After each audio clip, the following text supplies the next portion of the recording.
কাঠ দিয়ে জাল দিতেছে। চন্দন কাঠ দিয়ে জাল দিচ্ছি। একটু ডিম দিবেন, ডিমের সাথে একটু লবণ দিবেন হালকা যাতে সিদ্ধ হয়। সুস্বাদু। আমরা এগুলা ডিসকভারি চ্যানেলে অবশ্য ম্যান অফ ওয়ার্ল্ড ওয়ার্ল্ড মানুষটা ভাবে খাই। আমরা এখানে তো আমরা এখানে তো ওই তো কি দিয়ে বলে ওই এন্দুর টেন্দুর আছে না, আমরা এভাবেই খাই, সিদ্ধ টিদ্ধ করি।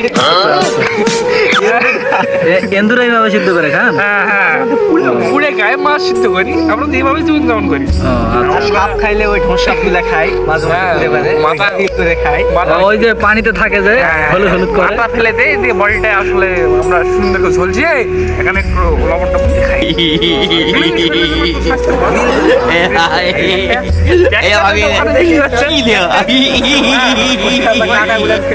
কাঁটাগুলো খেলে সিদ্ধ করে ওটা আমরা, টমেটো আছে না, টমেটোর মতো ওটা আমরা খাই, একটু লবণ ছেড়ে দিই, খুবই সুস্বাদু।